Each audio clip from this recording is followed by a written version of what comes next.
Good evening, everyone. I'm Charlie Lapastora. Some huge news for everyone on Facebook, which is probably most of you at home, who's a college football and Southern Miss fan. Facebook announced it will stream 15 live college football games this season.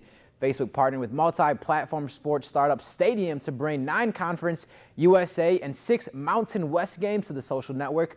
One of those games is in Week 11 as your Southern Miss Golden Eagles take on Rice. As you see right there, Facebook is playing catch-up to Twitter and Amazon, who already have streaming programming with the NBA, NFL, and MLB. Well, Tuesday we talked about JC special teams. Today we're talking running backs, 3 halfbacks to be specific. Coach is confident in all of them. Scott Phillips, Deshaun Smith, and Rashad Green all get the ball handed off to them. Coach Steve Buckley said all 3 backs are different, and he doesn't think there is much fall off between any of them. Phillips rushed for over 1,000 yards last year and earned NJCAA honorable mention All-American. Buckley said Smith is probably the most explosive on the team, and he said Green, he's steady both on and off the field and accountable.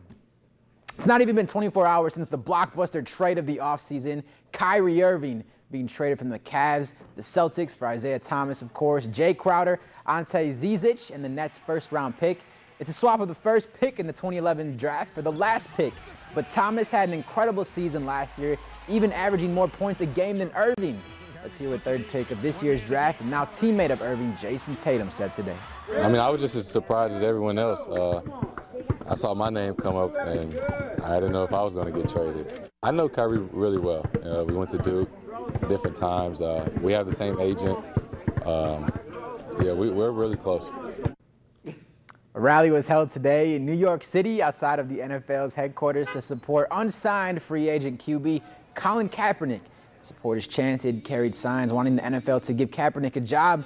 Kaepernick made headlines last year for kneeling during the national anthem to bring awareness to police brutality and racial oppression.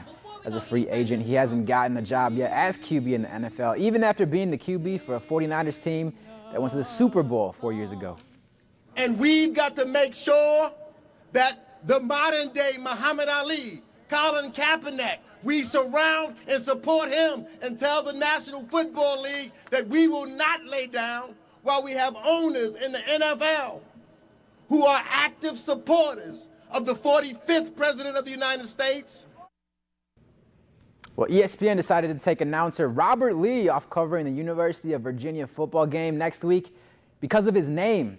They moved the announcer off the game, quote, simply because of his name, end quote. Lee was scheduled to work the home opener for the University of Virginia football game in Charlottesville. The statue of Confederate General Robert E. Lee, of course, was at the center of that violent protest that broke out there almost 2 weeks ago. A spokesperson for the network says Lee was given the option to stay on the broadcast, but in the end, it was a collective decision that, quote, felt right to all parties, end quote. Lee is now scheduled to call the Youngstown State-Pittsburgh game.